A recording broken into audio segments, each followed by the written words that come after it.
And it's the start of another wonderful week. Hello, good afternoon, and welcome to The Pulse. We're coming to you live from our studios here in Accra. We are on your digital terrestrial TV because we are free to air on DSTV channel 421, Go TV's channel 144. We are Joy News, independent, fearless, and credible journalism. Coming up this afternoon on The Pulse, we'll flash out all forms of illegal mining. That's the warning from President Akufo-Addo as he reiterates his resolve to protecting Ghana's natural resources. Is not against small-scale mining. We'll bring you excerpts of that event that happened a couple of hours ago. This afternoon on The Pulse as well, we are putting a spotlight on small-scale mining. The sector itself, following the president's commissioning of the gold catcher, a technology being touted as a more eco-friendly approach in mining. We'll bring you the details shortly. And fighting terrorism, Economic Community of West African states to scale up coordinating measures that will, of course, check the phenomenon. We'll bring you excerpts of a resolution by the head of states at the end of an Ecowas high-level meeting here in Accra.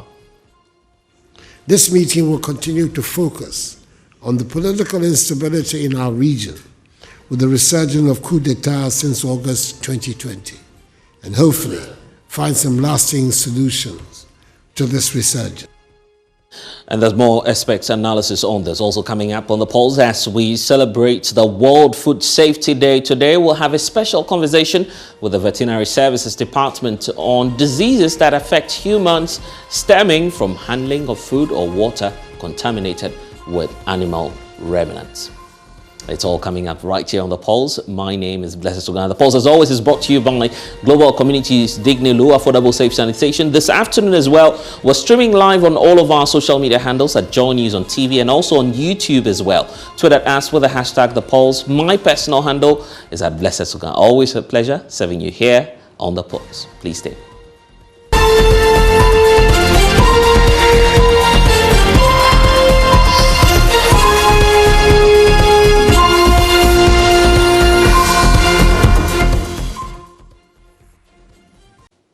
Well, so this afternoon, President Akufo-Addo is urging a summit of heads of states in the West African countries to find a lasting solution to the recent spate of coup d'etats and insurgencies in the SAB region. Now, we know that that is following up from a summit which focused over the weekend on the political situation in Mali, Guinea, and Burkina Faso, which sought to deliberate on measures to deal with the threat of terrorism. Well, opening that summit at Jubilee House over the weekend, President Akufo-Addo, who is the chair of the Ecowas, wants leaders to take tough actions that will put the potential ones in check. As in March 2022, this meeting will continue to focus on the political instability in our region with the resurgence of coup d'etat since August 2020, and hopefully find some lasting solutions to this resurgence. In dealing with these unfortunate matters, our objective has always been to find ways to help those countries return to constitutional order. This will allow them to deal better with the security and humanitarian challenges they're facing. In line with our resolute commitment to upholding democratic government and democratic institutions in the Ecowas space, as enshrined in our protocol on good governance, we've held several meetings on the unfortunate situations in Mali, Guinea, and Burkina Faso. During our last summit, we were briefed on the social, political, and security situations in Mali, Guinea, and Burkina Faso, which informed the decisions we took then. This present summit will re-examine and assess the situation in Mali, Guinea, and Burkina Faso in light of recent developments within the regional and global contexts which affect our countries. I look forward for successful deliberations that will consolidate our joint efforts for the establishment of a peaceful, democratic, and stable West Africa.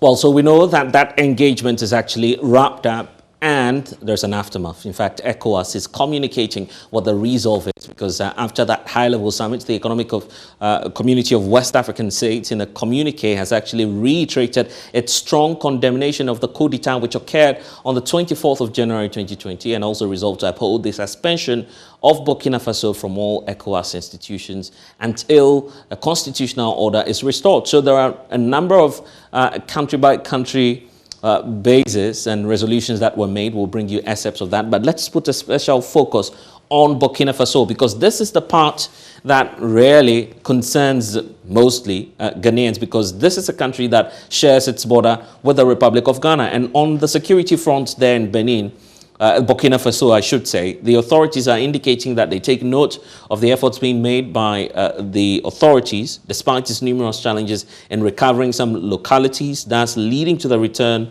of some internally displaced persons, and then the reopening of some schools as well. Now, in this regard, the authorities are encouraging the transition authorities to sustain the momentum towards further enhancing security in that country. But beyond that as well, ECOWAS is indicating that on the humanitarian front, the authority expresses serious concerns about the deteriorating humanitarian situation compared to the situation noted by previous ECOWAS missions in the country in April 2022. Now, there's a call also on the international community to strengthen its humanitarian support to Burkina Faso, and then the authority welcomes the decision to allow President Kabore, who was overthrown, to return home, and they insist that he be given some full freedom. So that's part of the demand that the ECOWAS heads of state are making. And beyond that as well, the authorities reiterating the concerns about the duration of the transition period set at some 36 months by the Burkinabe authorities, as stated in the communique issued on the 25th of March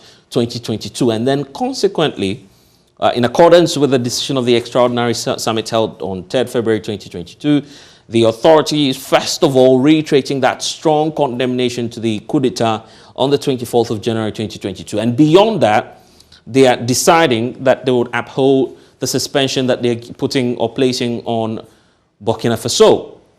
So they continue to make some demands which are listed on your screens as we speak. But beyond this, there is obviously the concern about security here in our country as well. And a lot of reactions have been greeting the threat of terror in the country, because in a related development, the Ghana National Association of Teachers is also giving further indications that the country, given its rising cost of living, could further be exposed to the issues of terrorism. General Secretary of NAT, Thomas Musa, in an interview with JoyNews, says that if the situation persists, it will have a dire consequence, and at a time that signals show that the country is at the risk of terror attacks. He's been speaking to my colleague Samuel Mbora on security matters. Listen.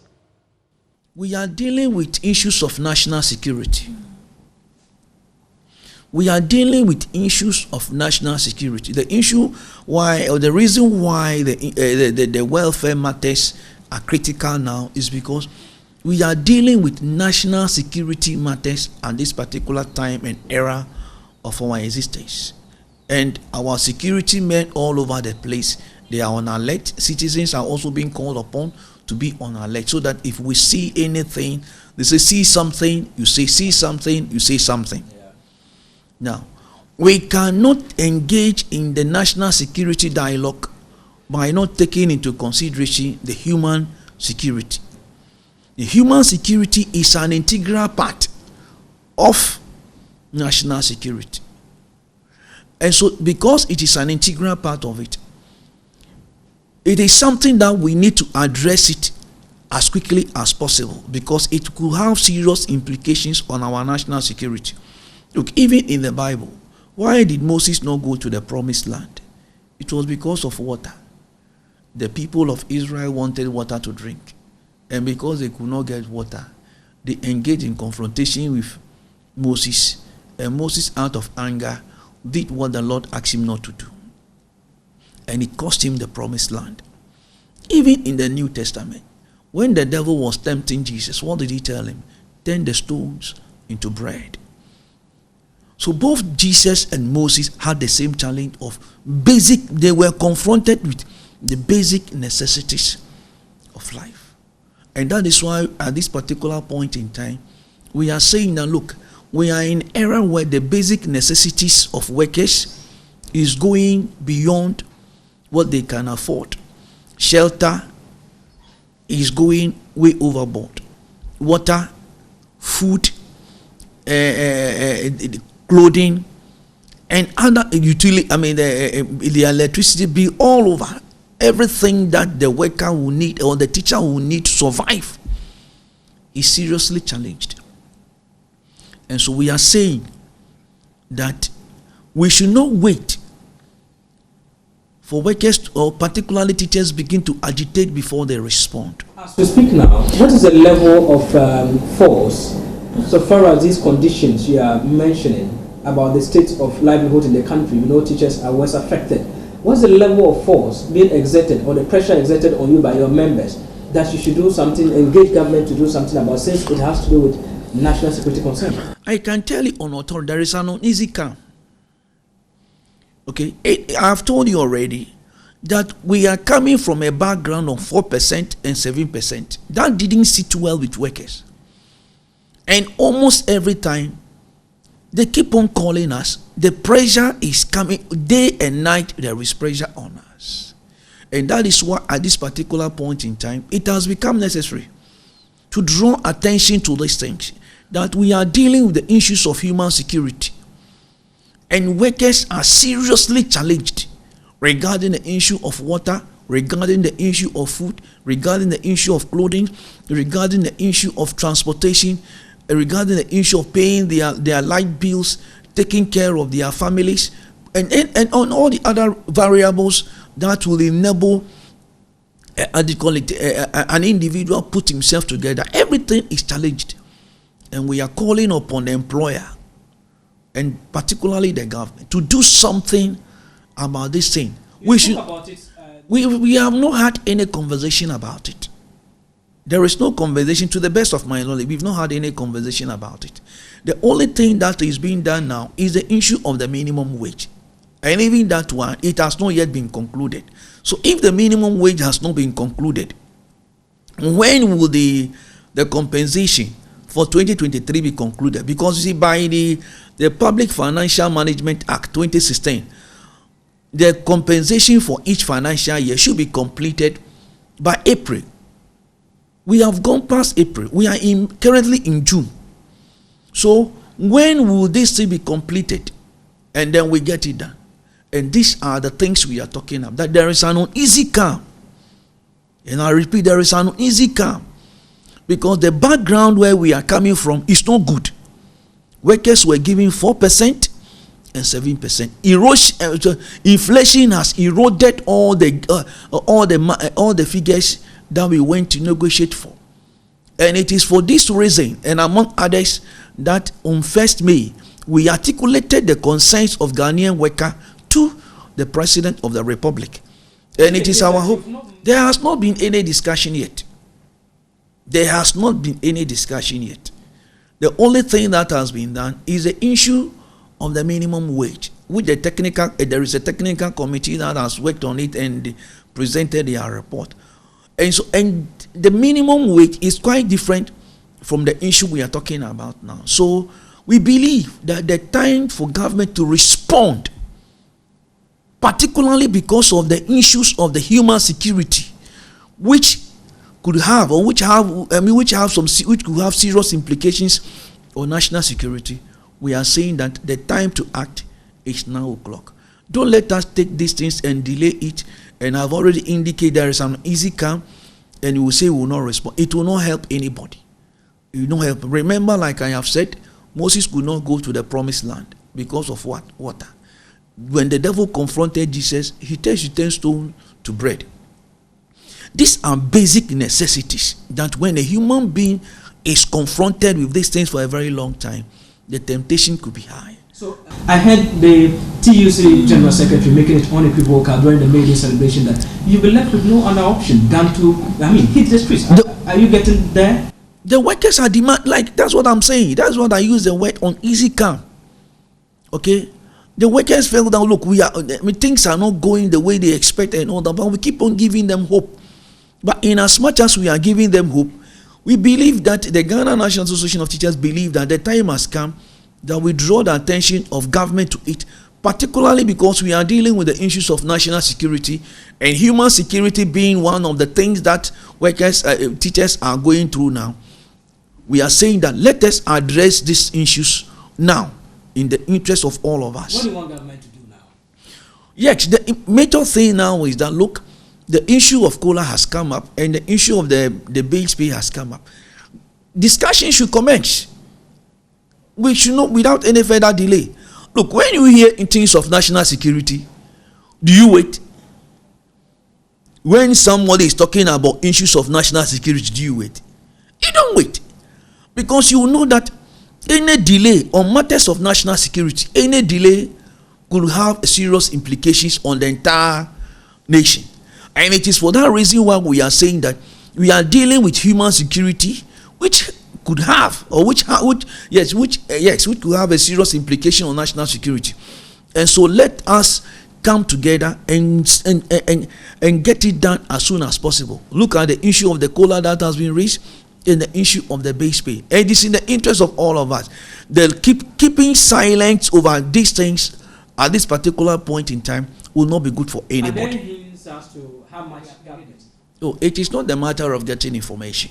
It is just a matter of letting government know that given the position and the current economic environment, inflation should be our guide. Why? Because 2021, we went in for 4%. 2022, we went in for 7%. And that it was a difficult thing. But because of the difficulties we were in, we accepted it. This particular time, we believe that it is time for the tears, the pain, and the difficulties and challenges of workers. Let's put some smiles on their face around this time, particularly because of the human security matters we are talking about here, which could have serious implications on our national security. So please, we need to do something, and the time to act is now o'clock. Let us not wait for this uneasy camp to turn to another thing before we say we want to act. It will not help anybody. Threats from, not necessarily a threat, but a warning coming through from the Ghana National Association of Teachers. Let's speak now to Richard Kumado. He's a security consultant. Richard, I'm sure that you've been listening into the claims or perhaps the perspective of NAT on the issues they're raising. Are they well-grounded by claiming that the rising cost of living could further expose us to terrorism, as we're hearing in that interview? Definitely, the cost of living, when it goes up, affects everything, coupled with the lack of employment. As we know, it has been a major issue for many governments across the globe. And it's important government address it and provide assurance for the people. Linking it to terrorism, I'm not too sure. But if he's talking about demonstrations and insecurity, crime, and upheaval, I can understand that. But the direct threat to terrorism, I'm not too sure about that. But having said that, cost of living is one of the security threats, or is one of the security risk assessments they do at national security. So it's important, it's raising awareness, and we have to take it from there. They talk about the need to perhaps deal with the labor concerns so it does not degenerate. But the concern really is, to what extent could these matters degenerate to an extent that perhaps it may even border on national security? I'm just trying to connect the dots here, and to understand what it is that NAT may be worried about. It's simply a matter of salaries not being paid or some conditions of service not being met. What else could teachers do on the streets? No, definitely, that's where we are all struggling to understand. But I can understand that in recent times, salaries have delayed, cost of living has gone up, their household incomes have been affected and has been dwindling. That could raise some level of agitation. Remember that one depends on two depend on three, and four. What is important is to continue the engagement process with government. And it's also important that the terrain we find ourselves with the risks of terrorism and coup d'etat and security upheaval all over the place, government will keep an open line, listen to them, and we take it from there. Other than that, the labor force have a way of creating insecurity for the state, and external saboteurs who take advantage of the space and create mayhem or security threat, which has been realized at the highest level. So I can understand those lines. But to link it directly to terrorism, we would need to speak more about that one with them. But then we know that this is happening at a time where, of course, Ecowas has just concluded their high-level stakeholder engagement. You've seen the communique indicating state by state what they intend to do and how there's a need to beef up security all across the region. Is Ecowas getting their priority right? I think they are coming back home now, taking off the sanctions from those countries because it has been ineffective, and we told them sanctions are short-term measures. It wouldn't last and it wouldn't help them to achieve the objective. And I think they are coming back home now. They are speaking like diplomats. They want to engage more using diplomatic channels and open up their lines with the bad boys who have taken on the state by staging the coup d'etat. That way, engaging them at the highest level, I think it will help, particularly when we have a president who is the head of, the region and Ecowas. It wouldn't affect us negatively, but the language now could give us some level of credibility and people will take it more seriously. And I think it's in the right direction. But then just over the weekend as well, we received reports of some suspicious movements into the northern parts of the country. Till date, we're not sure if the security agencies have apprehended these suspected, figures or persons who are moving into the area that the national security leaked document is talking about. Should we be worried about some of these developments? We should be worried that national security documents that is written, restricted, is coming into the public domain. Bless that. The reason is this: once they say restricted or confidential or top secret, which means is that they have picked up something, they are not too sure about it. So they want somebody to cross-check, and that is why it's called intelligence. Now, they have no cross-check, and the document is linked into the public space. If we are not careful, in our attempt to create awareness, we might be creating fear and panic. Because if you have stayed in the north before, where we have stayed for 8 years or 10, that area, Napaduri has mountains, but the other area has low mountains. And they live predominantly by motorbikes, and the roads are, some ways, so people cover themselves or something. You cannot be sure that people might not take the law into their own hands and become citizen vigilantes and start beating one another's up. In that way, we are creating problems. That is why I was happy that the letter said restricted, which means verify for us, because this is what we are hearing or this is what we have picked up by satellite or by informants or whatever it is. Having said that, the letter unfortunately got into the public domain and is creating all manner of anxiety for the people up north. It is important we communicate it properly as security people, and we also help the media to help us in creating awareness. And we will be on the same page fighting this canker of terrorism and security that has become a bit of a problem for us within the West Africa region. And some other experts already are pointing to moles within the national security. Do you suspect same? We don't really know where it was linked, whether at the national security or at the recipient planes. But when it comes to document security or information security within the security setup, there's something we call the need to know or security classification and categorization to prevent the risks of some of these linkages. And I think they will need to look at that aspect again. Documentary security is a major component of security management at the highest level when it comes to classification and sensitivity of documents. I think this particular one, they have not done well, and they must accept responsibility. And going forward, let us deal with it more circumspectly and prudently. Then, if you create the space, the media comes on board to help us, and we will manage this element called security properly, which will serve as a tool for safeguarding our national security and national sovereignty.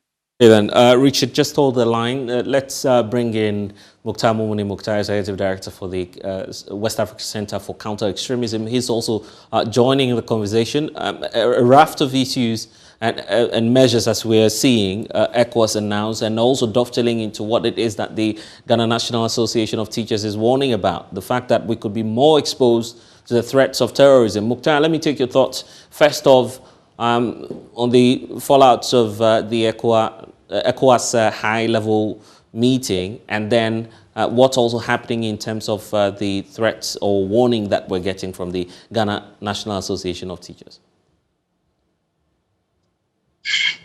Hello, yes, thank you very much for this. Unfortunately, I'm still stuck here somewhere in traffic. But what we're looking at, seeing from the ECOWAS meeting, in some ways seem to be some kind of progress. But for me, I think it's more of the same things we've been seeing from ECOWAS in terms of dealing with the threat of violent extremism in West Africa. For a very long time, we have been very, very critical of the measures by ECOWAS in terms of the sanctions, in terms of the actions that are intended to punish the leadership of countries, especially Mali, Burkina Faso, and Guinea. So all these measures targeted at leaders have been significantly ineffective in terms of getting them to toe the line of ECOWAS. Those sanctions and measures have, in fact, been more detrimental and more harmful to the local populations in these countries. And it's about time they started looking at very innovative ways to get and motivate these military leaders to toe the path of democracy, and also implement policies and measures that can help put the country back on the path of democracy. We are seeing rising cost of living in all parts of the world generally. But in this part where terrorism exists, it is even more and more damaging in terms of its impact on local populations. I just came back from Senegal and Cote d'Ivoire, and we are looking at the situation on the ground in terms of vulnerable communities and vulnerable spaces. And I think that many of the measures ECOWAS has traditionally used has been not in touch with the reality on the ground. And I think that they need to do better than this. Yeah, and we're zooming into what's happening in country as well. A lot of groups concerned about this, not as well talking about the rising cost of living. We just had Richard Kumando talk about how that could be a factor in fueling tension across the country. But then how do we avert it, I guess? In many ways, I have made the argument that violent extremism in West Africa is a product of the manifestation or the reality or manifestation of the anguish of citizens who have lost faith in the country's ability to offer them the entitlements of citizenship. And that is what we are seeing being played out. If you see situations of economic hardship, rising cost of living, it creates fatigue within the population. And so little inconveniences and conflicts are amplified by harsh economic realities. And these are things that could motivate and amplify the risk we are looking at right now on the ground. So yes, economic factors are a big factor in terms of the threat we are looking at. And so it's important that government takes a look at these measures that are intended at targeting economic vulnerabilities, social vulnerabilities, and other issues relating to Well, I get the point you're making there, but it appears that we're having some challenges with the connection there. We'll get back to Mukhtar shortly, but Richard, let's wrap up with you. Going forward, how do we resolve this matter? It appears it's unending because almost all the time the heads of state are talking about it, even within the country as well. Issues of terrorism has been, rehashed by the authorities, and we're wondering when exactly all of this will pass away. Richard, when do you feel we can put an end to this? But I think there are three things we have to do properly, or we seem to be doing it haphazardly. One, when it comes to internally, how we look at remuneration and household income, particularly for those who work for government, that issue would need to be addressed once and for all. Other than that, government comes in, government goes out. And this whole issue about agitations and from labor front and from all manner of places, we've been playing lip service with this for all these years. Let's consider best practices elsewhere, because that is the key factor that will also fuel your internal insecurity and create a platform for any other person to take you unaware. When it comes to the heads of state and the way they will take their presidency country by country, I think the world has changed, and they would need a little bit of knowledge when it comes to geopolitics and how security management can be aligned to governance. If they are able to create that spectrum and put in people who understand it properly and work at it, we'll be fine.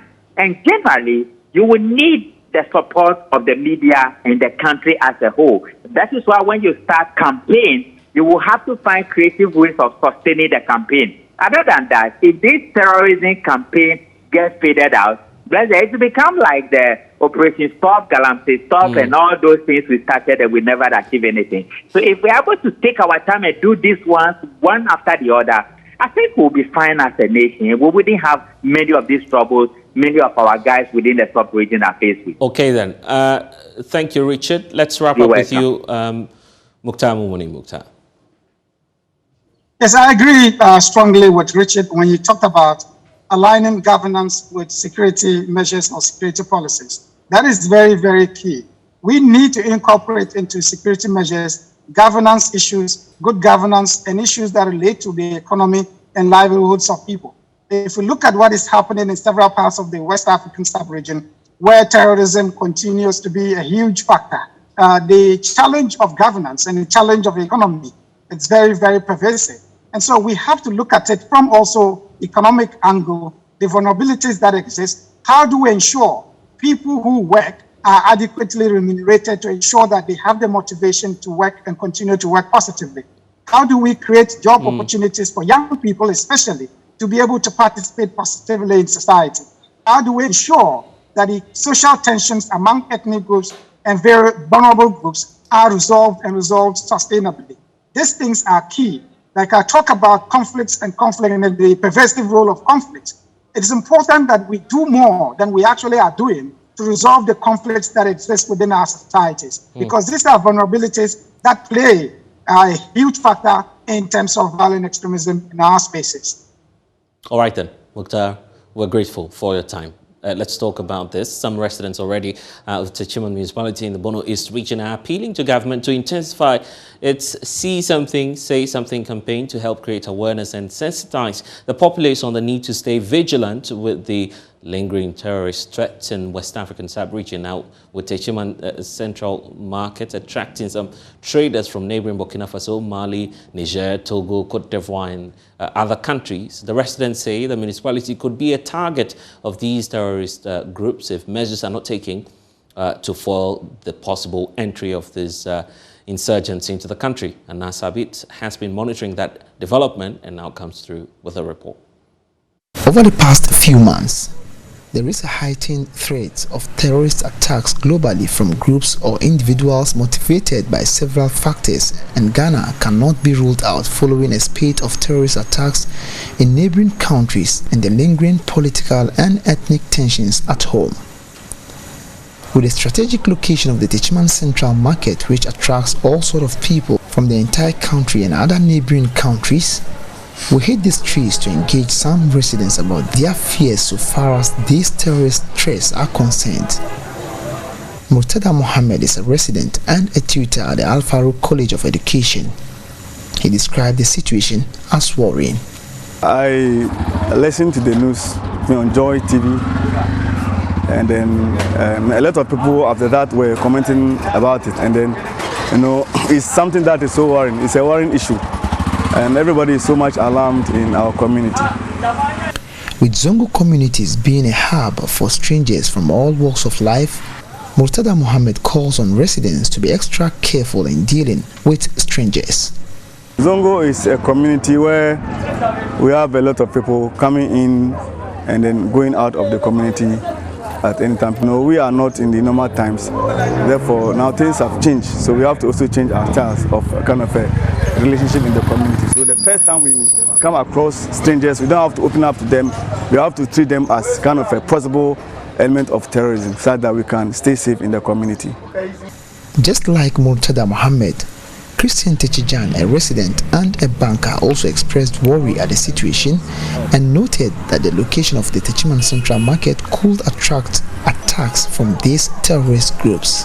It's a worrying development because if you look at our neighboring countries, they've been experiencing it with the possible imminence of terrorist attack in Ghana. I think it's a very worrying news. It used to be abstract, but it is as close to us as just about Togo.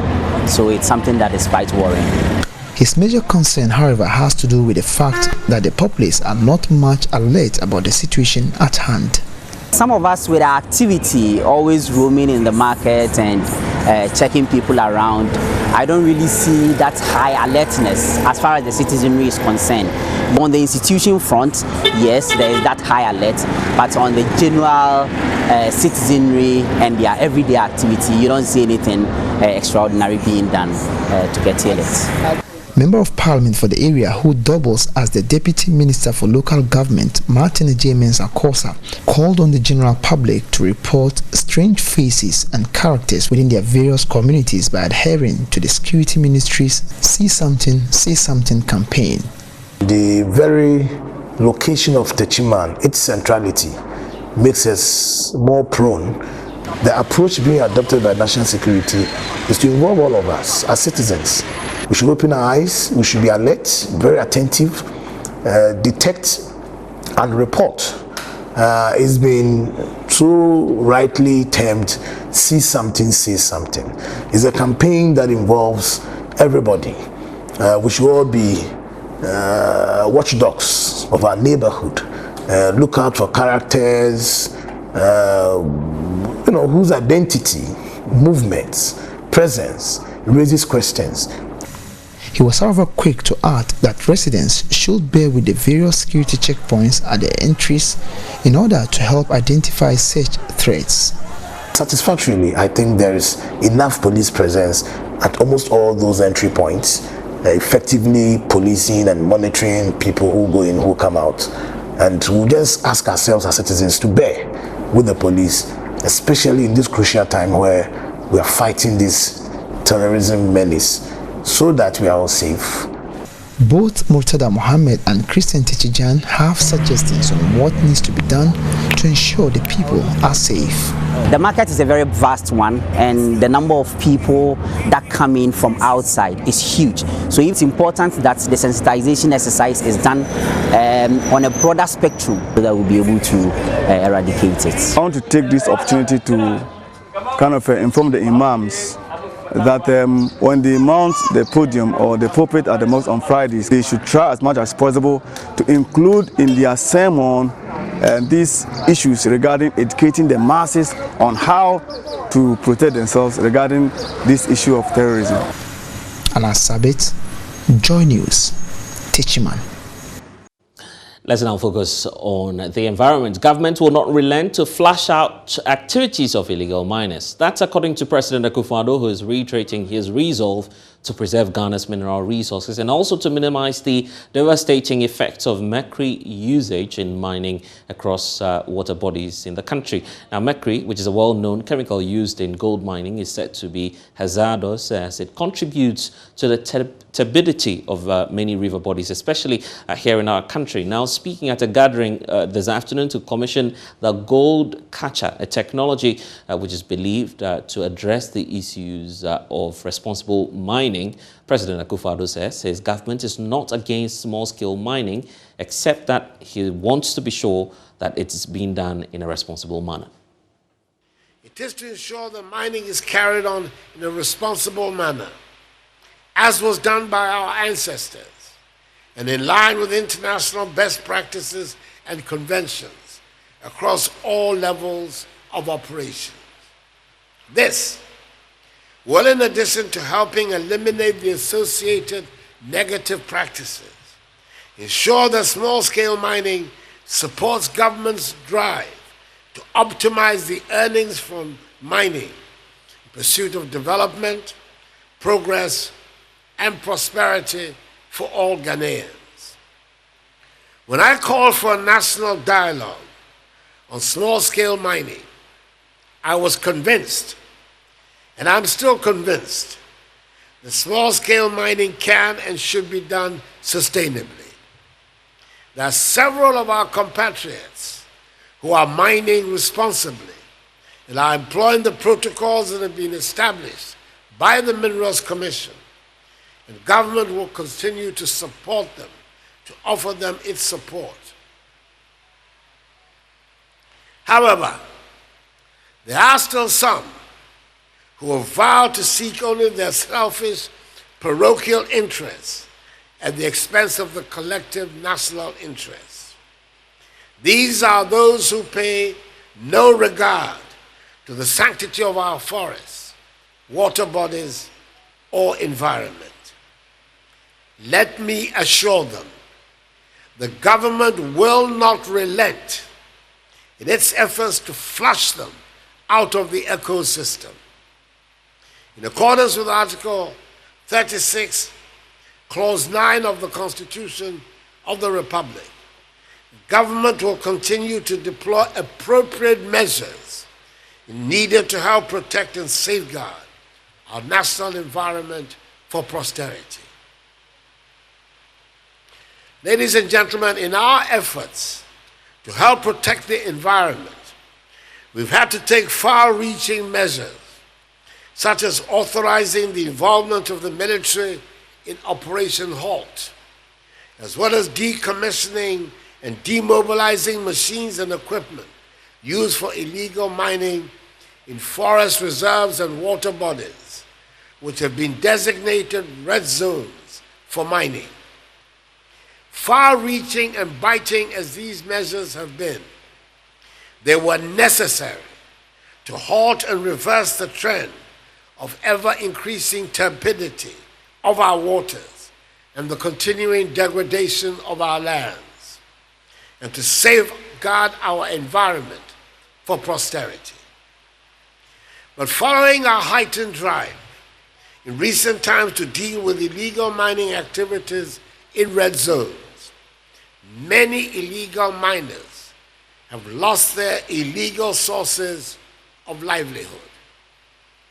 It is to provide legitimate alternative sources of livelihood for such persons that in October last year, I launched the National Alternative Employment and Livelihood Program to mitigate the unavoidable hardships that will be faced by illegal miners. The program is intended to provide good economic livelihood options to illegal mining and its associated activities, and to enable those adversely impacted the opportunity to work and support legitimately themselves and their families. Excuse me. As part of this program, we've rolled out a national reclamation and reforestation project to reclaim degraded lands and transform them into economically viable lands, whilst creating job opportunities for the youth, landowners, and communities at large. We've also revamped the community mining scheme to promote responsible, sustainable, small-scale mining, which will support the Bank of Ghana's recent policy to purchase gold domestically to shore up its reserves and to contribute to the retention of the value of our mineral resources in our country. This morning, we're witnessing another important milestone in small-scale mining and environmental sustainability: the commissioning of 100 mercury-free gold processing equipment, commonly referred to as gold kacha. As the name suggests, it is equipment that extracts gold from the ore without the use of mercury, which has been the practice for several decades. This equipment, I'm told, also has the capacity to recover over 90% of gold from the ore, and therefore gives small-scale miners much more gold than they would have obtained from the traditional method of using mercury. And joining us now is Abdul Razak Al Hassan, Communications Director for the Ghana National Association of Small-Scale Miners. Thank you, sir, for your time. So you were there at the event, but first of all, I'm interested in finding out more about the gold kacha technology. Have your members been taken through how it works, and are you indeed in a position to affirm if it's mercury-free? The listeners, and good evening to all small-scale miners in the country.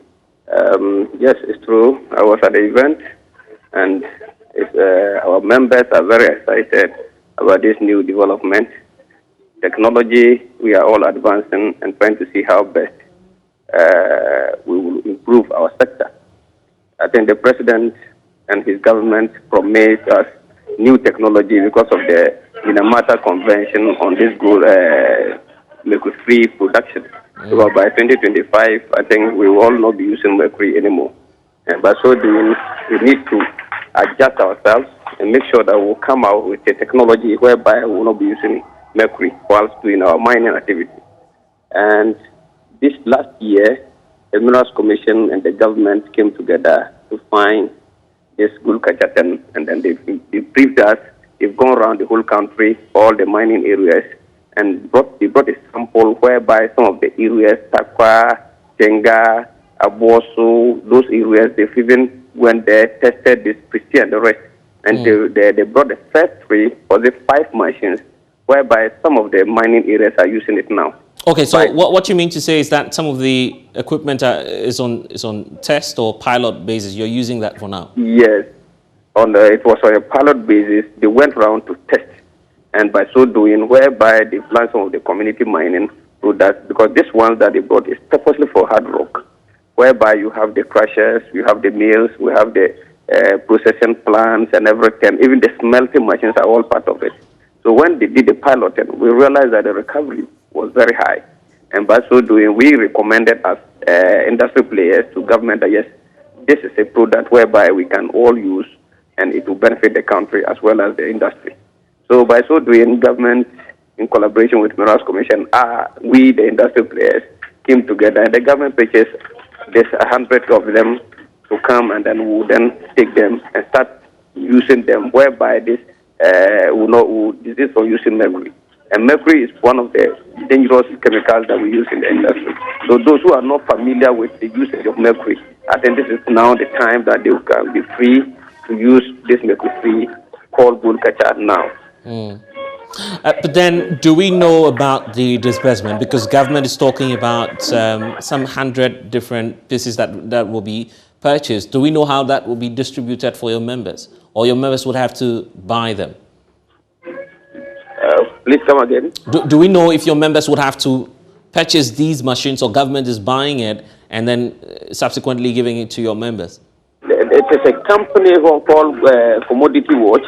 I think they've introduced it, and per our understanding and the negotiation that we went through with government, I think they are buying it from this, so that we will then buy them in high purchase. By so doing, our members will then sit with government, will look at all the locations and the necessary processes, and make sure that we will take it and then distribute it to our members, so that they will repay for government to purchase more. Those who are having the strength to buy it outright, fine. If you don't have the strength, the situation will be a collateral with Minerals Commission. Give it out and make sure that we follow due process, monitor your activities, and you pay back, while others will then follow. So this is the first 100 that they are bringing, and then we form a committee whereby the Minerals Commission, the association, the ministry are all coming together to see how best the distribution will be done. Okay, so the point is, how significant will this be in addressing the issue of illegal mining or irresponsible mining, if we may put it in this case? You see, the difference here is that I think the illegal mining and the response, this one that government has brought is purposely for this responsible miners, whereby there are those who are having licenses, the community mining scheme that government have launched. These are the products that or the equipment that they brought to them to see how best they can do more efficient mining and responsible mining. As for the illegal ones, I think that's what government has introduced this livelihood empowerment project and those things. And we are seeing how best those who are prospective miners among them, we are also working with them hand in hand to bring them up on board, and so that they will come to the mainstream of responsible mining and do the mining more responsibly. So we are working hand in hand with government, and then we are praying that things will go, when things go on well, illegal mining will be a thing of the past. And then you had the president there indicating that very often he's misconstrued when he wants to crack down on illegal mining. except to reiterate the point that he is not against small-scale mining. Do you get the same posture from the president? Yes, the president reiterated that. And in fact, as a country, we are all looking at the future of the nation. And we want to make sure that this industry should not be the industry which will collapse the country, vegetation in the near future. I think combating on illegal mining, it is a responsibility whereby we all have to share the responsibility to make sure that people do the right thing. So I think fighting to the matter, we are all in support of it. And that is why we are also educating members and those who are ready to do responsible mining. We are putting more education to them to come to the mainstream and all work together. So, as for the illegal activities, no one is supporting, especially the forest reserve and the river body. We are all drinking water. When you get money, when you even sell your gold, and you have all the gold in this world, you have to still go and buy food, and you have to drink water.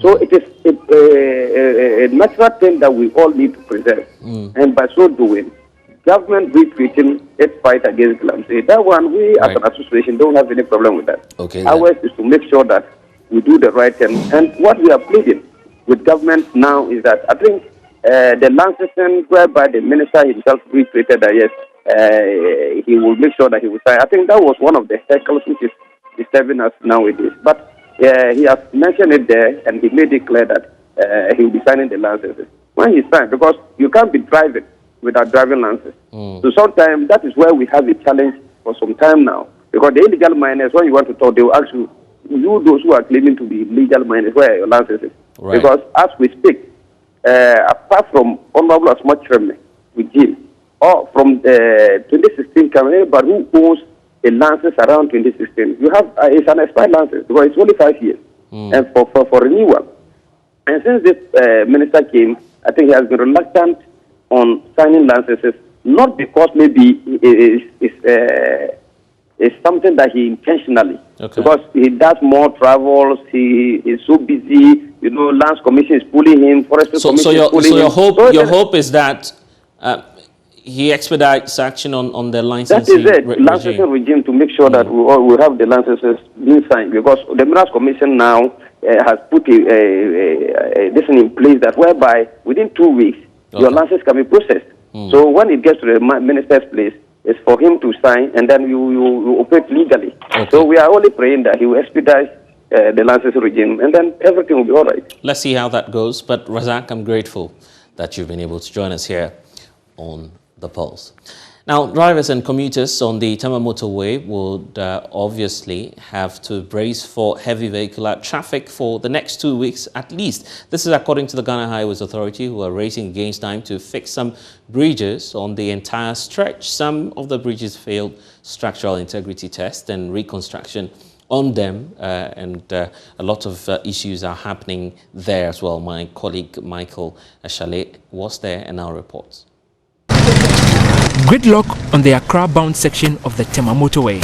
Portions of the road now laden with potholes. Charlie, the traffic is too much on the motorway, right? Yeah. There's a lot of potholes on the way, so you have to do something about it. It's a death trap. Right. Because look at it, you can't call these potholes. So you can't call these potholes, and we pay a tax, so they have to come and resolve it for us. Many drivers usually ply this road on top speed, but not today, especially in the area around the abattoir. This bridge is one of many constructed along the highway to serve as a conduit for rainwater. Since it was constructed, the bridge has never been renovated, posing a danger to commuters. From above, the metal plates are exposed with cracks and potholes. Underneath, beams vibrate and some concrete layers have gone off, leaving the iron rods exposed. The Highways Authority has declared this bridge and others as a case of national emergency. But it has begun to show some failures because the lifespan of the bridge, everything have a lifespan. So the lifespan of this bridge is done. You see, when bridge collapse, there's no option. When a bridge collapse, there's no option. So at the end of the day, if there's a bridge collapse, so when there's a emergency on the bridge, we take it as a national thing. Aaron Amponsa is the lead engineer with the Ghana Highways Authority, asked to fix the bridge. No, we are going to fix that. This is the most serious one. This one is okay. We have done checks and some tests, and this one is okay. It's not only this, we have about 3 or 4 on this stretch, but the most serious one is what we are. The work is in 2 sessions. We have what we call propping. We are going to prop. Then that is supporting the base. After we have supported the base, to have a very strong base. Okay. Then after that, we are going to break this concrete and replace it with a new one. Okay. So the first phase, which will take about a week, is propping of the under. Propping of the under. That is strengthening the under so that when we are breaking, we can have a firmer ground. So that's the first phase. Immediately we finish the propping, then the replacement of the deck with the concrete deck will begin. So that's what we are doing. And that will take about 2 weeks to finish this whole exercise. It's an emergency, so that's why we are working in the weekend. Tomorrow too, we will be here. About 200 meters of the Accra-bound section of the road has been cordoned off to make it possible for workers to fix the bridge. On the first day, this resulted in a gridlock, leaving many commuters frustrated. The traffic will be about from Tamaran about up to here, traffic in to make much about this time the Emboa. And that's one by any daytime crowd on Sunday. It's about this time the traffic all Tamaran about to so the by Piman. Easy, almost by 1 hour and the Adrian. I said, Munchanko, I had death trap, I'm for who are so many years. Potholes now are very dangerous. The road is very bad. The road is very, very bad. We are suffering in this road because they are not doing the maintenance. I'm passing here every day. The potholes and the things is very bad. So we are begging the president so that they fix the road for we. We are suffering in this motorway. For some time now, it's very, very bad. The state of the road is very bad. The potholes are too much, and the fixing should be permanent fixing, not something temporary.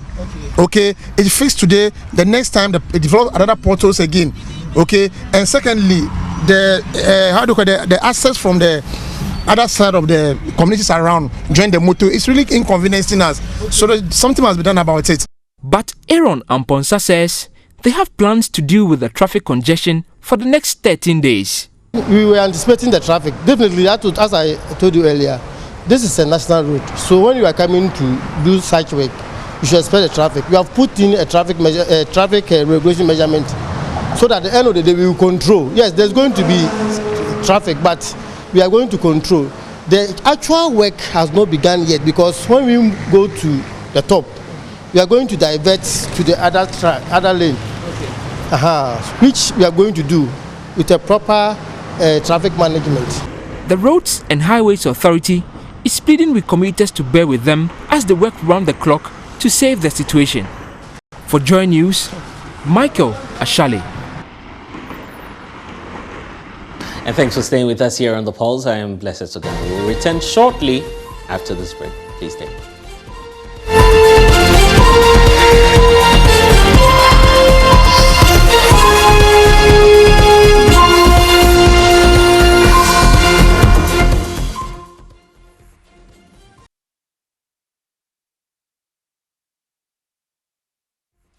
Well, we're all looking up to the World Food Day. It's coming up really fast, but then the Veterinary Services Department is alarmed that more and more persons need education on matters relating to some diseases that are stemming from contaminated water, particularly in terms of animal droppings and other issues. We need to explore all of that with Dr. Benjamin Kisi-Sasu, who's the Risk Communications Officer at the Veterinary Services Directorate. Thank you so much, sir, for joining us. So as we prepare to mark the day, what's the priority and what's on the agenda of the veterinary services in terms of scaling up education on the matter? Good afternoon to all your cherished viewers. Tomorrow, 7th June, is the World Day for World Food Safety. And the whole world is expected to have a celebration and create awareness So as veterinary service, part of the stakeholders would be creating awareness, which your multimedia, the television station, have given us an opportunity to educate the public about that. But God willing, next week on the 14th, there will be a national celebration at Alisa Hotel, which is being organized and spearheaded by the Food and Drug Authority, with all stakeholders in the food value chain. For veterinary service, we play more in terms of animal products. And as men note, when we talk about how safe food is, this year the theme is safer food for better health. Right. And we all know that when we talk about safe food, people normally look at how neat the food is, how it's looking, whether it is not looking rotten or it's not looking smelly. But we are telling people that there's another view, or there's another aspect that most people are not aware, which is antibiotic residues being found in these food products. And if you look at the current data by World Health Organization, or WHO, we're saying that currently we are losing 700,000 lives due to antimicrobial resistance.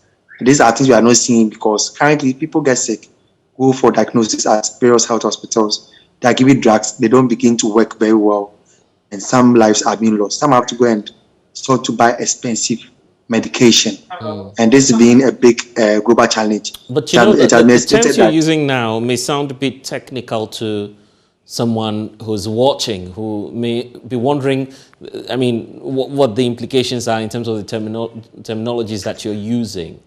Break it down for the lay person to understand what it is that you're talking about. Okay, so when we talk about antibiotics, they are the drugs and medicines that we normally use when we are sick of bacterial infections. So maybe you may have a cold, you may have adequate sore wound. You need medicine to help to prevent other infection. You may be sick or having some diarrhea, having running nose. You go to the hospital to give some antibiotics. Right. The sad reality is that those antibiotics are also used in animal production, in our poultry, in our piggery, in our cattle rearing. We use them. So at times you go to the hospital, a medical doctor does his well to diagnose that, okay, like let's take a common case like TB, tuberculosis, the diagnosis of it. A prescription is given to you, but if it is supposed to take about 3 months for you to recover, you don't recover because already, because of our way lifestyle, the kind of food product that we eat, we're already taking these kind of medicines inside already. So we get to not have this medicine working out for us. Right. Are there some things that the public would have to look out for when they, of course, are going to purchase some of these animal products, as you're pointing out?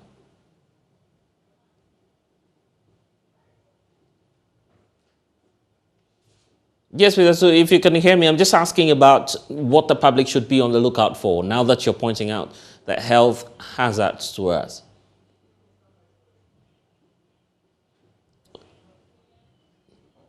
It appears that we've lost connections to DSP Sasu, but we'll try and definitely get back to that conversation. Let's do some issues relating to education now. Students of Kuntunsi Presbyterian Basic School in the Esekuma Domain Brakwa district in the central region poured onto the street demonstrating over the dilapidated nature of their school and calling on government to act. But even before the government will respond, a US-based NGO has come to the school's aid, cut and sort, for the construction of a 5-unit block. The NGO Omega organization say they will continue to go in aid of such communities in need. There's more in the following report. Schools under trees, together with dilapidated school blocks, seem to have become a permanent fixture of Ghana's basic education system. Even as governments try to eliminate all schools under trees, private organizations continuously assess government in this regard. The US-based NGO Omega Sci-Fi is tearing down the old and life-threatening block of Kuntuase Presby Basic School, and in its place constructing a 5-unit block that will serve the community. This dilapidated structure had forced the students of this school to embark on a demonstration calling on government to act. Speaking at the sword-cutting ceremony, president of the OPP group, Dr. David Marion, expressed the group's commitment to supporting deprived and marginalized groups across the country. To us is once you put the charge out to the men of Omega Sci-Fi, there are a number of things that we will do. One of which we've done, we've had one of our committees that donated over 400 pairs of shoes. He can raise his hand if you can show him some love.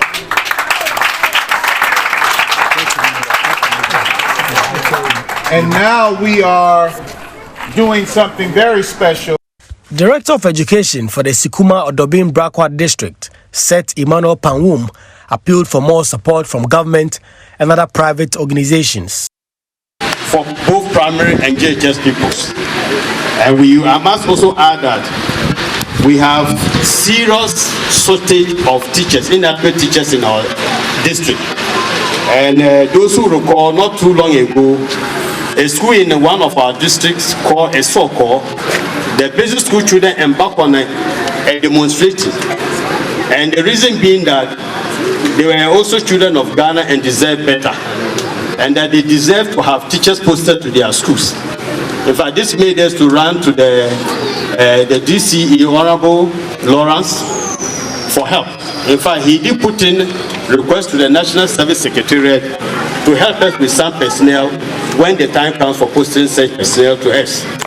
Then we also went up to our mother institution, which is the Ghana Education Service, and appealed to them. They promised sending us teachers. As we stand now, our teacher needs stand at 169. So that is the shortage that we have as far as teachers are concerned in the district. The chief of Breman and president of the Central Regional House of Chiefs, Odefo Amwakumbuedu, commended the group for coming to the aid of the community. We have been many at the say that me I do na ye will be different say. Yenga no wakasa wase we have come home. Let us say we have a fee. Na enche bia me yeba ha. Ina yebepue eda fefefe o mensa bonkumi anu. And on May 25, President Akufo-Addo announced a set of measures to end perennial flooding in Accra, including sanctions for district, municipal and metropolitan chief executives responsible for breaches that result in the damages from flooding. Now, the president further set up a desk in his office to monitor the implementation of the measure. But JoyNews is learning that the Finance Ministry has ignored several requests for funding to enable the Works and Housing Ministry to end this perennial issue.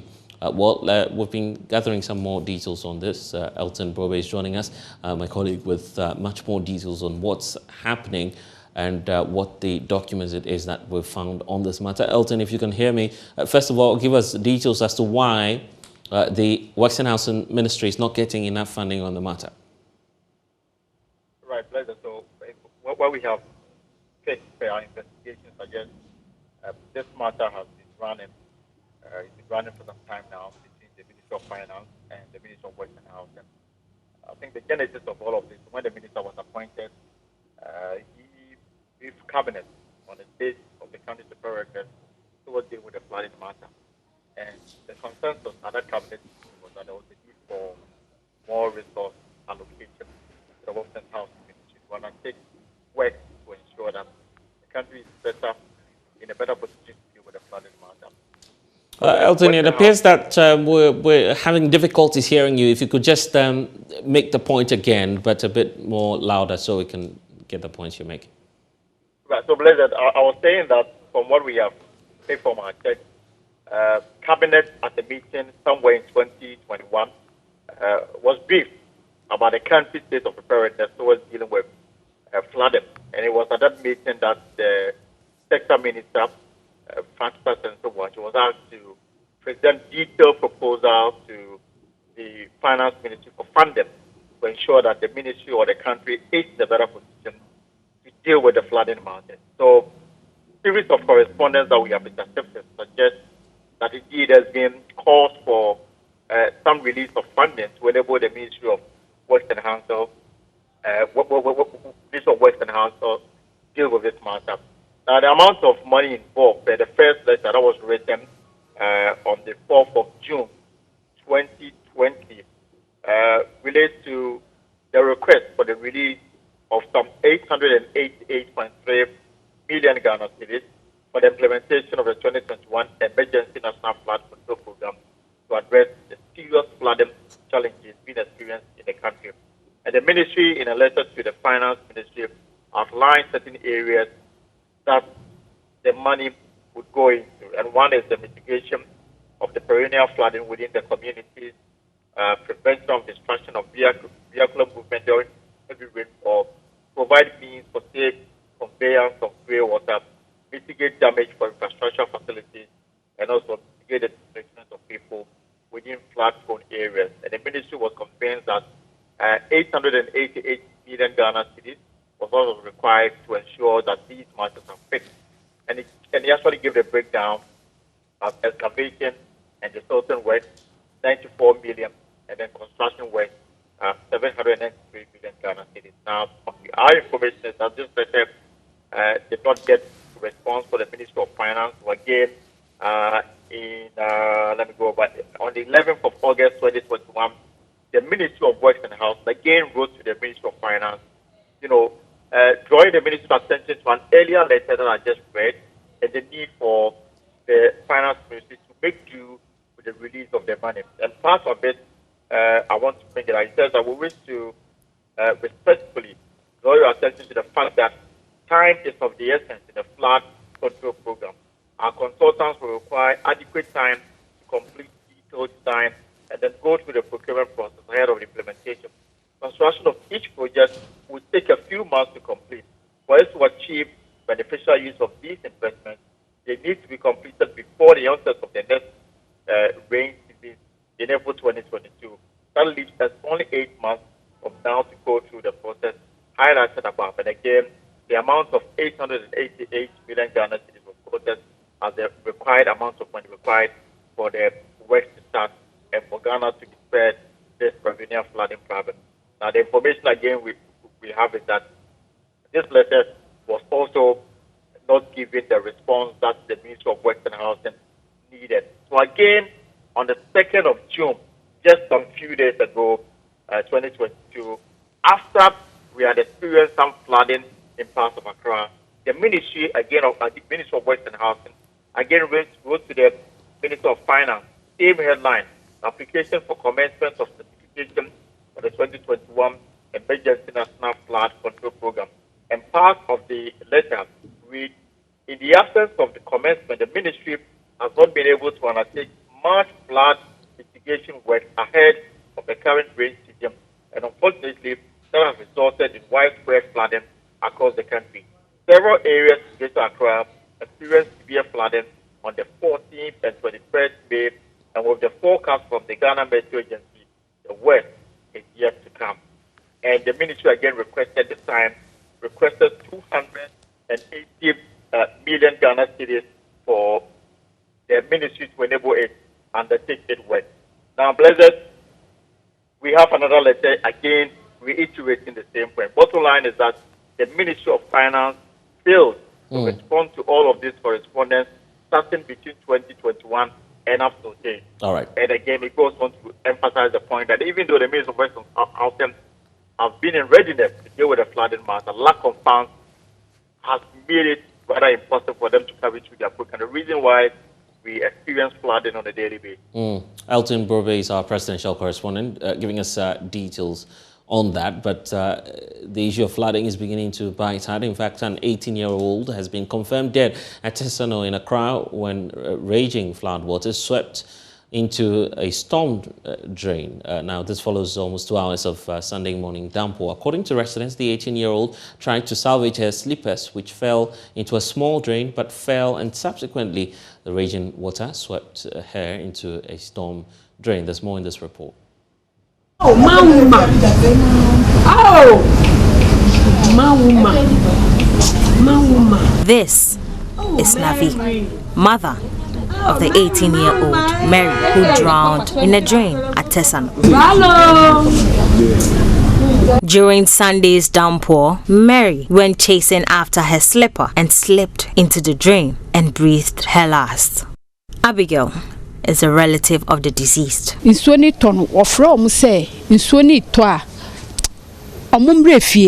She told me she called her children who were selling maize to come home when the rain started, but they never came.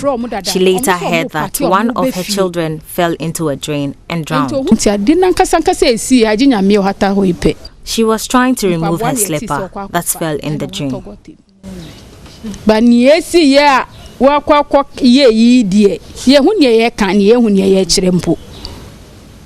Prince Enchi is an eyewitness. Obi onumpo de just and wada. Nti obi be pake ka o to ebroni bo yima no no. O kwa akọ tenase no. Na ne mpabo afri ne nan. Ti eto gatanim. One of the siblings was standing close to where the incident happened. She did not call anyone's attention to it. By the time we realized, she was caught under the flood water. There was nothing we could do. She was lifeless when we got there.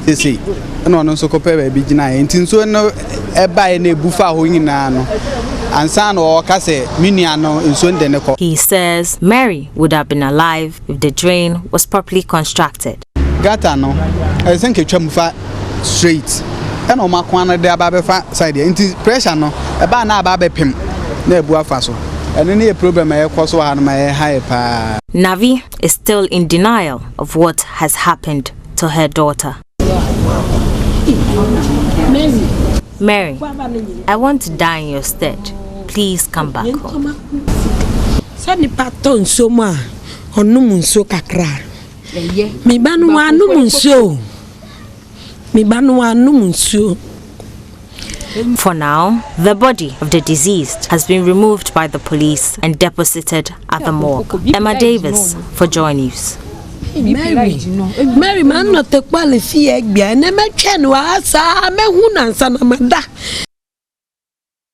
A sad one there, but let's now take you to Kasua White Cross, where residents are accusing government of neglect as they endure years of persistent flooding. David Yao Seichi's reports read to you.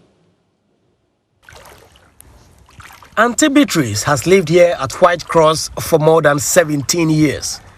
She tells me successive governments have done very little to deal with the issue of flooding here. She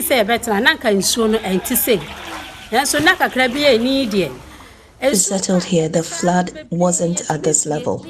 But for the past few days, when it rains, the whole place gets flooded. I have kids here. It becomes a problem. For about 2 or 3 weeks, I have been home. My house has been flooded. We are also part of Ghana. Since we settled here, we haven't seen any development from the government.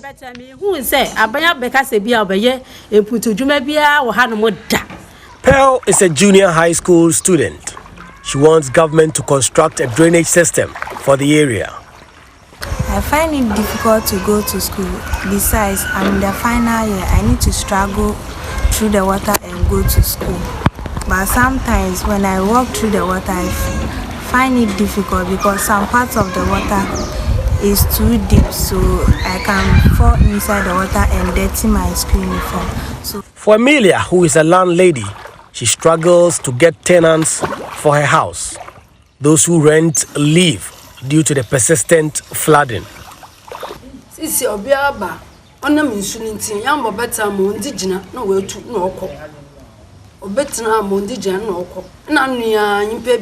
Now when anyone comes to rent because of the flood, they can't stay. Recently, 3 people left because they can't walk in the flood. So government should intervene. This has made people not to stay, and I can't only stay with my family.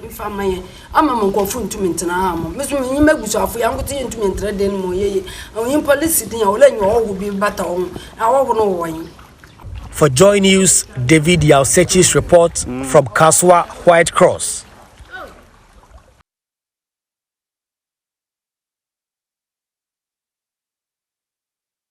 Also, we can now go back to our earlier conversation on the World Food Day, which is happening in a few hours from now. But just before we do that, we need to tell you about this as some residents of Redco in Madina were rendered homeless after fire swept through their community. Now, the fire started around 10 a.m., destroying more than 20 stalls worth thousands of Ghana cedis. The fire service, as we understand, managed to tame the fire and have begun investigations into the matter. There's more in this report.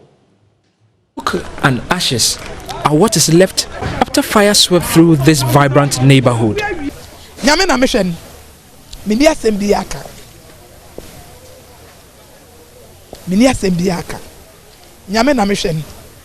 Esther Menu is one of many people who lived in this settlement. She says fire has destroyed everything she has acquired. Just one. And seven foreign area had be sunset.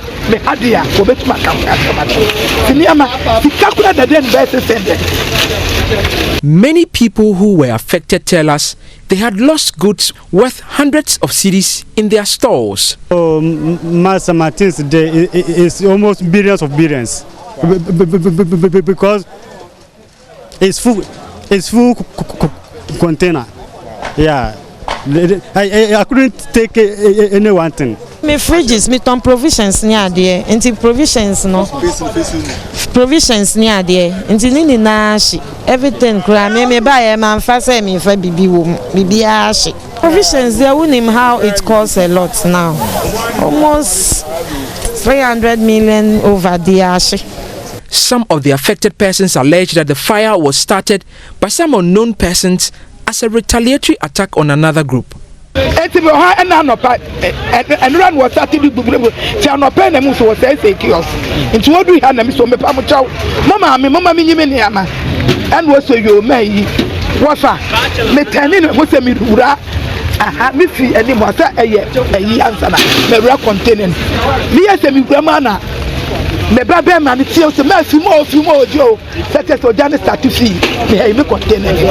The fire service managed to get to the scene. This morning at 10:21 we received distress call that there's fire break at Race Junction close to Redco Flats. DCFO Alhaji Jibril Nuhu is the Deputy Regional Fire Commander for the region. The first appliance was dispatched and in 7 minutes it has arrived at the fire scene and started firefighting.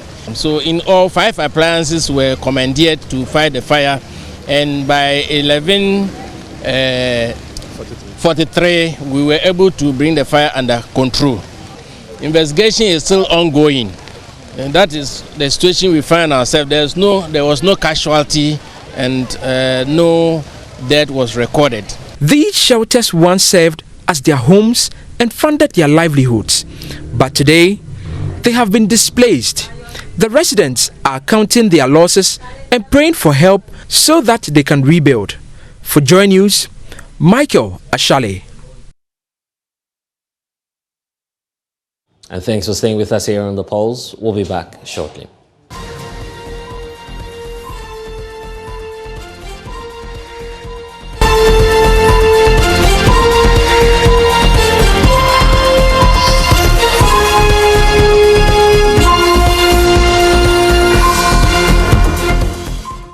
Now, aside from the inhumane treatment that women accused of witchcraft face, many struggle financially. Some women at the Batinga witch camp in the northern parts of the country claim that they are forced to pay for their stay at the camp. They claim that the traditional priest also charges them 5 cedis every Friday as an appreciation fee for caring for them. When Jojo Kobina inquired about the charging of inmates, the traditional priest denied taking money from them.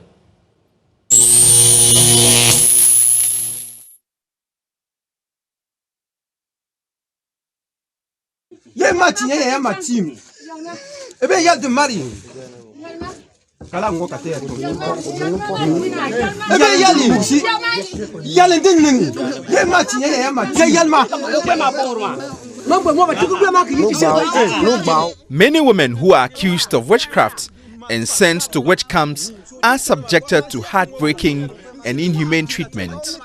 A broom is wrapped around their necks like a noose and tightened to suffocate and force them to confess to witchcraft. In some camps, the death of a chicken determines the fate and entire cause of women accused of witchcraft.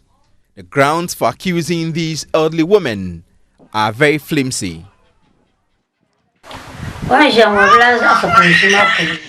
My nephew died in an accident.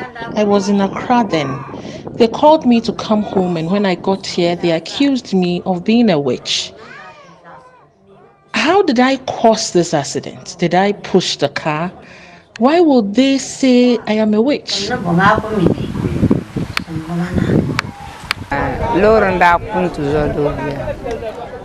Someone said he saw me stomping on him in his dream, so he accused me of witchcraft.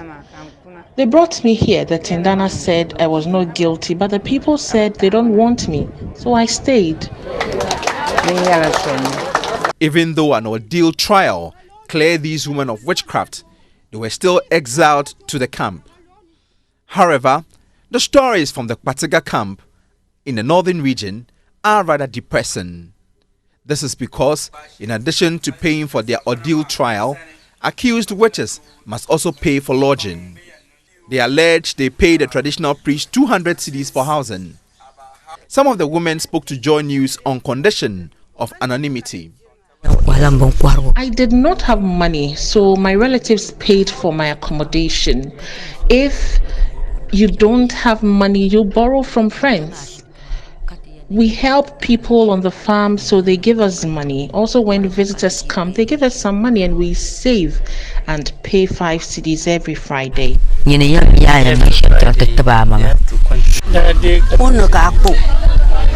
I came to this place, I was asked to pay 200 cedis. Apart from the 200 cedis, I pay 5 cedis every Friday to the Tindana to appreciate him because he takes care of us. Aside from that, they must pay the chief priest 5 cedis every Friday in appreciation for his care. So with the current inmate population of 18 in the Kwatiga camp, the chief priest receives 90 cedis every Friday. The women did not want to go on record for the fear of being victimized. Many of the women who spoke to JoyNews confirmed they were forced to pay for their housing as well as 5 cedis every Friday. Adam Musa, the traditional priest at the Kwatiga camp, tells JoyNews that the women pay for the witchcraft trials, but he wouldn't say how much. I get something small from them because I also want to pray God. And if they say that I should buy Massa, where can I get money? You know Massa? No. I know it. So it is in our culture, not yours. So I will get something small from them, but no law money, because I'm not the one who will say that you bring millions, thousands. No, it is not like that. He denies taking any other money from the women. If you brought your mother here, your in-law, your grandmother, and you say that keep her for me, the time that I want her, I will come, because at home I'm not sleeping. Some people wanted to kill her for me, so keep her for me. That's the reason why I'm getting them here. I'm not collecting some money from them, and then they were here with me. Also, inmates here say they have not received livelihood empowerment against poverty allowance for years. I don't remember the last time we were giving LEAP money. If memory serves, it's been about 6 or 7 years. They took us to Gushegu, but the LEAP money never came. Where I got that juju from, and they said I have juju, I wanted to kill. I don't know whether I had it from the market, wherever, I don't know. So, how do you feel about the fact that you are not a witch, but they say that you're a witch? No, wula karibia benda yana nye soya ka pasoya ma wula karibia.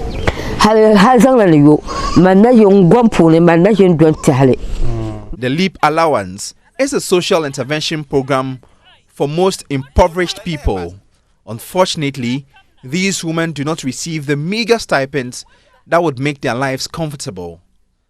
Member of Parliament for Madina, Francis Xavier Sosu, and Y East MP, Dr. Godfred Seidu Gisau, are championing the anti-witchcraft bill in Parliament. They visited the camp to gather first-hand information. were not happy with how these women are being treated.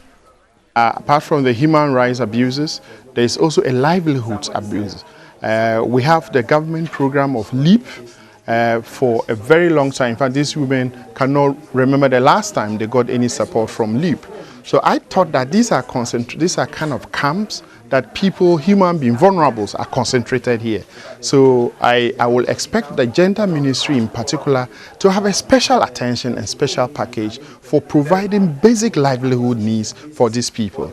I think that, and I call on the government, the gender minister herself, to, of immediate effect, cause that the leave for these particular camps are paid. With the gender minister being absent from duty, who will lead the way to ensure these vulnerable women are protected? Jojo Kobna, Joy News. And that's all we have for you here on The Pulse. My name is Blessed Sogah. Don't forget to log on to myjoyonline.com. We have some updates and stories running there. Please stay with us here on the Joy News channel.